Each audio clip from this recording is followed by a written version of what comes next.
So yan guys, what's up mga katingman? So another day, another food story naman tayo mga idol. Guys, ube halaya at leche plan. Ano ang una nyo nasa isip?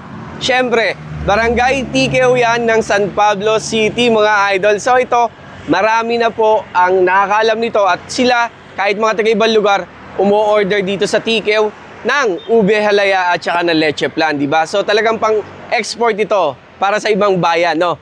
So guys, nandito tayo kay Reyes Ube Halaya TKO Special. Yan. So nandito tayo kay Reyes. Guys, yung tindahan po ni Reyes, tapatan po iyan dito sa TKO, no? So ito yung mga tinda nila. Meron tayong 3 for 100 dito. Ito yung 35 pesos, yung maliit na ube. Yan. So yan guys, marami po nakakaalam ng lasa ng ube. So dito po sa kay Reyes, natikman natin or titigman natin, papakita ko sa inyo yung gawaan nila, no? Ito naman isa, 45 pesos yung, ano ba to, large na ba? Large. So, ito yung large. Tapos, leche plan, magkano yung leche plan nyo? 70. 70. Yun. Tapos ito, ano itong iba mong tinda dito? Hopya. Hopya. Hopya. So, ito, kalimitan, ubus to lagi. Ubus din, yun. So, ayan guys, nandito tayo kay Reyes sa Ube Halaya at pinagbigyan tayo guys na makita yung gawaan. So, ito yung video ng kanilang gawaan mga idol. Pakita ko sa inyo.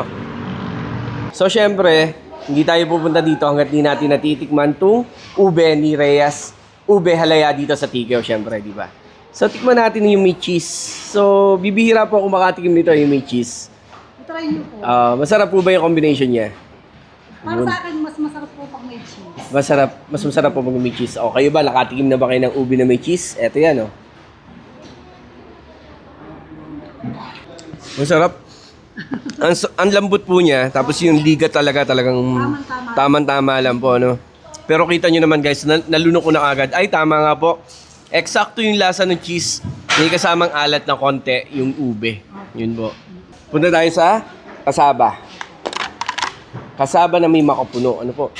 Bali, mahal din po yung makapuno, no? Pag naglagay pa kayo dito sa ibabaw. Yun. Yan.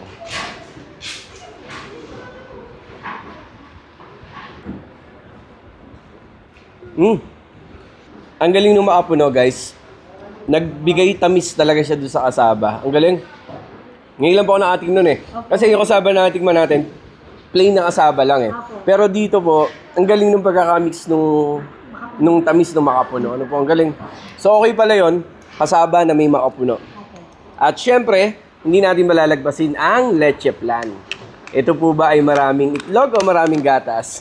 Parehas po. Parehas dapat. Ayan. Ay, ang ganda oh. Parang ano, glass skin. Oh, di ba? Ang kinis. Ang kinis. Tapos oh, ang jelly nung ano, ng leche plan. Tapos, hindi po nagsiswimming sa sugar, ano? Opo. Buti naman po. Katamtaman lang. Katamtaman lang. Kasi yung iba talagang hindi na natin makita yung leche plan. Ang daming asukal, di ba? So, uy, ang lambot. Ito na yung perfect bite natin sa leche plan.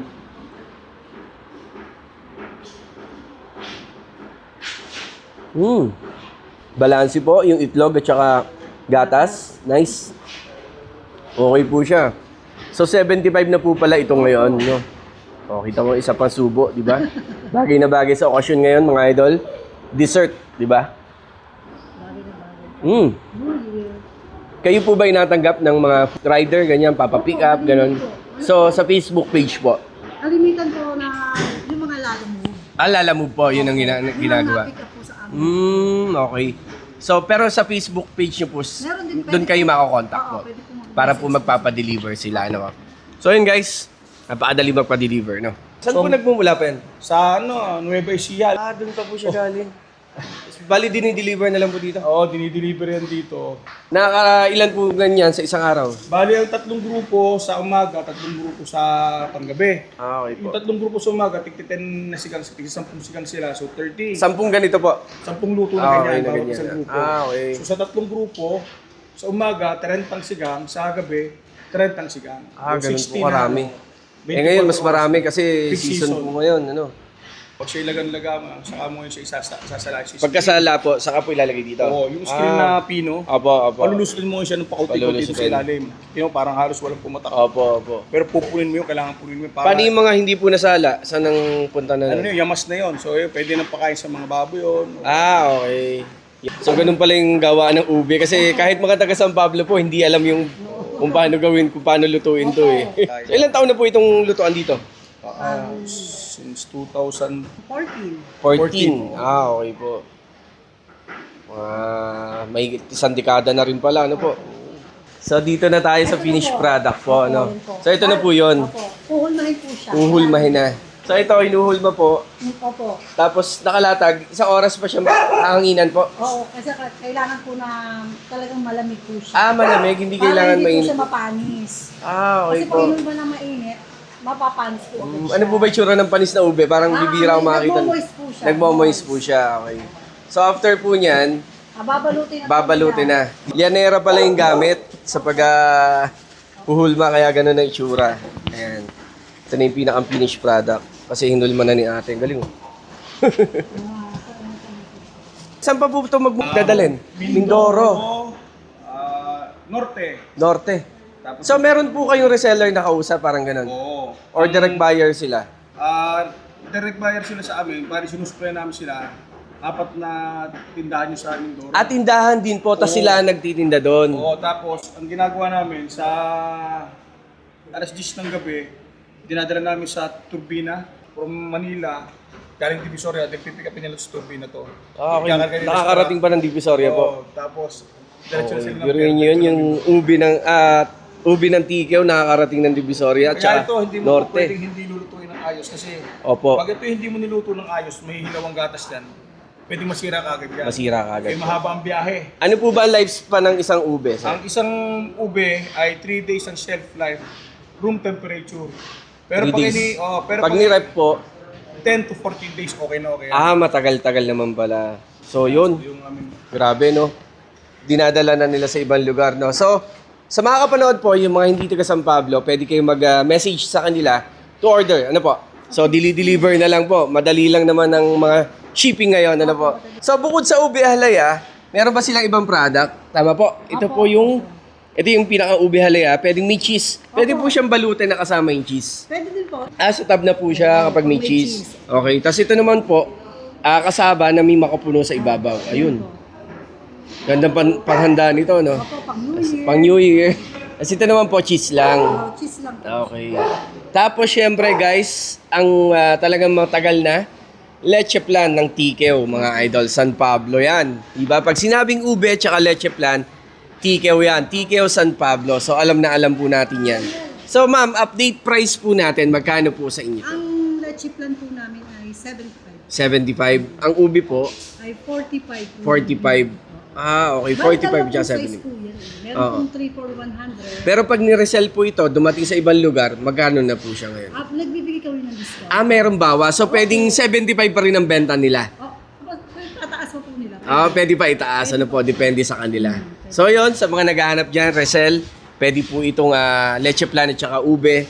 Ito rin kasama nila, no? So, nakakatuwa naman, guys. Nakita natin yung gawa ng ube at saka mga leche plan dito sa Tikew, di ba? So, ito yung Reyes Tikew Ube Halaya. So, mga idol, maganda po yung gawaan nila, talaga malinis. At kita nyo naman po, talagang pinagpapaguran kung paano gawin yung bawat ube, no? So, support natin, lalo na sa mga taga San Pablo. At sa ibang lugar po, kung naghahanap kayo ng pwedeng mapag-orderan, ito po yung Reyes Ube Halaya. Yan, sa Tikew, San Pablo City. No? So, yun guys, nandito naman po tayo sa katapat ni Rhea na tindahan. Tapatan lang sila actually, di ba? So ngayon, kung galing kayong bayan, ito po yung lugar na isa nilang tindahan, no? So kasama ulit natin si Ma'am Rhea. Ma'am Rhea, salamat po sa pagpapakita sa amin ng inyong gawaan. At si Ma'am Ceres. Ceres. Yan, si Ma'am Ceres yan. So sila yung owner ng Reyes Ube Halaya, mga idol. So, ito po yung isa yung tindahan. Meron pa kayo ibang tinda, tama po? Opo. Mga pampasalubong naman po. Pampasalubong. Okay. So maganda po nun. Kapag tumigil dito sa unahan, complete na yung mga pasalubong. Ano po? So yun, Ma'am Rhea, invite nyo po sila. Nakita ko yung gawaan nyo. Pwede kayo makontak sa Facebook. Invite invite nyo po yung mga tao kung paano umorder, kung paano kayo kontakin. Ayan po. Basta anuhan nyo lang po yung Reyes Tikaw Ube Halaya, yung page po namin. Mag-message lang po kayo, tumawag, at doon kayo mag-order. Sa cellphone number po, ano po yung pinakamadaling makontak kayo? Ano po, yung 0949-125-488. Yan. So, ilalagay na lang po natin dito yung number. So, kontakin nyo na lang si Ma'am Rhea. Kung gusto nyo umorder na po. Pwedeng pick up, pwedeng deliver, lahat pwede. Opo, pwede Tama po. po, ano Ma'am Rhea? So, thank you so much po ulit, Ma'am Rhea. Thank you po, thank you. Ube Halaya ng Tigao, San Pablo. Thank you!